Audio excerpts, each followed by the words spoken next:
Hi, everybody. I brought up this article for one real reason to talk to you about extrajudicial killings. This is the terminology they're using for the legal killings or legal assassinations of people who pose a threat versus do not pose a threat in any number of crises or emergency situations. And this killing is usually done by a member of law enforcement and or military or some type of security contractor thereof. So we're going to probably hear about this more and more as time goes on, that we become nothing more than body bag fillers at this point in the US and anywhere else. I heard about this because of this title here coming from Al Jazeera. Most Israelis support extrajudicial killings. Poll says more than 50% support killings of Palestinian suspects. If politicians call for civilians to arm. Right here in the beginning, it actually says exactly what it is. Some 53% of Israelis have expressed support for the extrajudicial killings of alleged Palestinian attackers on the spot, even after their arrest and when they no longer pose a threat, according to the new poll. So if this is happening in Israel, this will happen in the United States, and it probably already is. Let me explain to you what this is, folks, because this is straight up 100% murder. Okay, let me go over this again. 53%. Again, this is Israel, it's Palestine, I understand, but it'll happen in America in a heartbeat if it hasn't already.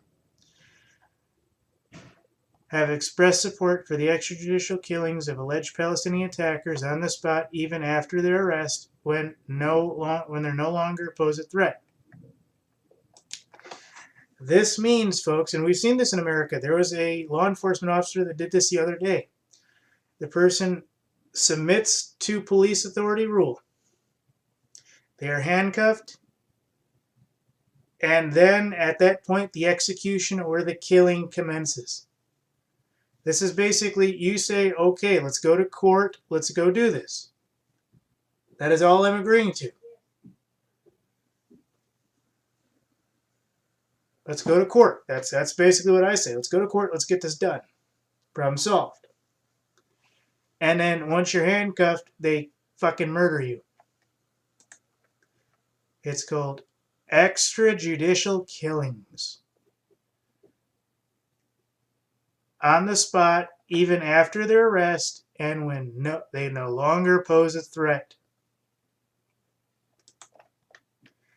And what this article is basically talking about is Palestinian attackers are killed on the spot by Israeli forces using this extrajudicial killings, where the attackers are killed on the spot even after their arrest, so they're subdued and then they're murdered on the spot, even when they no longer pose a threat. In other words, the knife is gone, the gun is gone, they no longer pose a threat. And then they're killed. This happened on occupied West Bank, including East Jerusalem and the Gaza Strip. Poll examined attitudes of Israeli citizens, both Jewish and Palestinians of Israel, as tensions and unrest soar amid growing violence.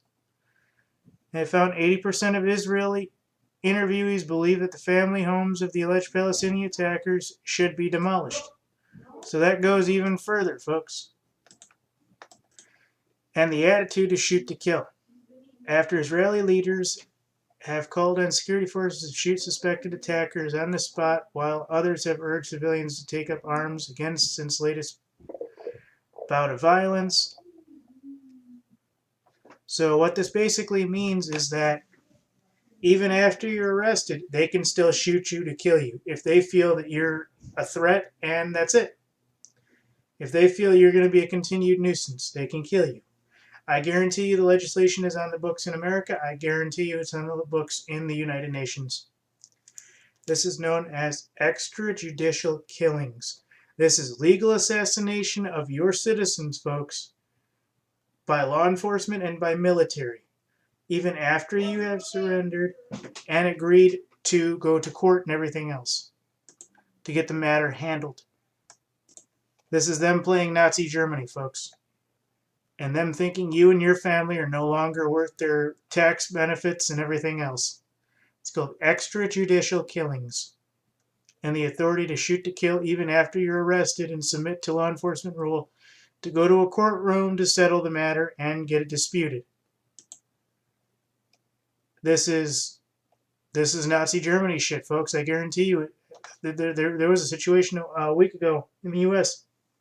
A female law enforcement officer arrested a man. He allowed her to handcuff him. She kicked him to the ground, and after several minutes of him saying, well, let's go to a courtroom, let's do this like that, she put her gun on him, and she fired as many times at him until his life no longer was there. Till she killed him. This is called an extrajudicial killing. It is now legal in Israel. I guarantee you, since we are an Israeli puppet government, along with a UK puppet government, a UN puppet government, it is on the books legal for law enforcement in the United States. So when you're confronted by law enforcement, say, this is what I want. I want to go to a courtroom and dispute this. That's it. I'm not agreeing to being handcuffed or anything else until we agree I'm going to a courtroom to dispute this, and then that's it. Right? Good. And if that's not it, say, well, I'm going to get my lawyer before we do anything. Thank you. Because I do not consent to extrajudicial killings, and I don't consent to anything else like that. I just don't. I'm not put on this earth so you can end my life or put me in prison for 10, 15 years. I no longer support that mentality, and I no longer support those governmental actions. Thank you. Please leave. I do, however, support the idea that if I allow you to arrest me, that I will show up in a courtroom, we can dispute these matters. Thank you.